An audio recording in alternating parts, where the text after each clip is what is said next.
Quand tu lances un SaaS, un des points les plus importants, c'est ton idée. C'est celle qui va te suivre pendant des mois, voire des années. Et je ne connais rien de pire comme sensation de s'acharner sur une idée qui n'est pas bonne et qui n'ira jamais nulle part. Donc c'est extrêmement important que tu la choisisses très bien dès le début. Et c'est pour ça que je vais te montrer aujourd'hui les 3 types d'idées de SaaS que si tu les lances, tu es sûr, mais sûr et certain de ne pas te tromper. Tu verras que ce sera des catégories très larges, mais crois-moi, si tu fais partie de une de ces catégories, tu es sûr de faire de l'argent. On va commencer directement. Je t'ai fait une petite ressource sur le PC. Donc, on va bien s'amuser aujourd'hui. Les 3 types de SaaS où tu es sûr de ne pas te tromper. Le principe, un utilisateur, un client potentiel n'achète jamais un logiciel. Tu achètes toujours ce qu'il y a derrière. Lui, quand il va t'acheter, il va se poser la question, même si c'est dans son subconscient, qu'est-ce que ça m'apporte? Qu'est-ce que ça me fait réellement gagner? Et il n'existe que 3 gains qui déclenchent l'achat à tous les coûts. Numéro 1, l'argent. Numéro 2, le statut. Et numéro 3, les relations. Donc, pour ce qui est de l'argent, la question que va se poser ton client dans son subconscient,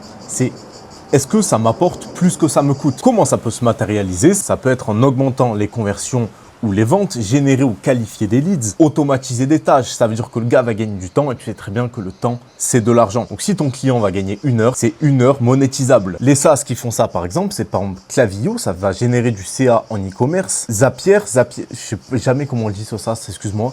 Ça automatise des heures, ça te fait gagner littéralement du temps. Calendly, ça te fait réserver des appels pour pouvoir les closer ensuite et tu en as un paquet. Par exemple, ManyChat.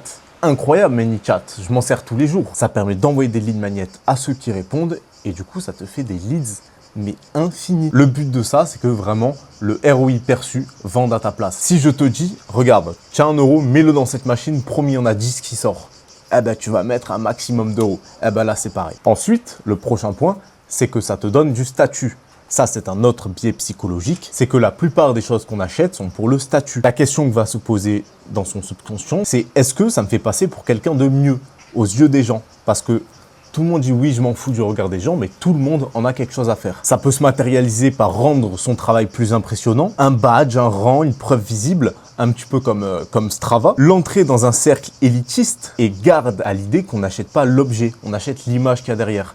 Quand tu achètes une Rolex, tu n'achètes pas une montre qui te donne l'heure, tu achètes le fait d'être un gars qui a une Rolex. Le meilleur exemple qu'on a pour ça, c'est Whoop. Quand tu achètes une Whoop, tu achètes, oui, la santé, etc. Mais ce que tu achètes réellement, c'est avoir ta montre sur ton bras et envoyer le message aux gens, regardez, j'ai une Whoop, je suis le genre de mec qui prend soin de ma santé. Ça marche aussi pour Superhuman. Ça montre aux gens que tu es quelqu'un de sérieux. Ou pour Strava, c'est pas pour calculer tes kilomètres, c'est uniquement pour montrer aux gens que tu cours et que tu es meilleur qu'eux. C'est uniquement le principe de Strava. Le dernier point, c'est que ça t'apporte des relations. C'est le dernier biais psychologique qui fait qu'un client passe sa carte. Il va se poser la question, est-ce que ça m'aide à rencontrer du monde, à rester connecté avec mon entourage? C'est pour ça que les réseaux sociaux marchent aussi bien. L'humain, c'est un animal sociable. On est fait pour être en lien avec des gens. Depuis l'âge de pierre, on reste en meute, on reste en groupe. Donc si ça crée du lien, ça en entretient ou ça te fait appartenir à un groupe, c'est parfait. On a le meilleur exemple pour ça, c'est Tinder. C'est vraiment le paroxysme de l'exemple, tu vois. Tinder, c'est juste un réseau social qui te fait rencontrer des gens et te fait avoir des relations.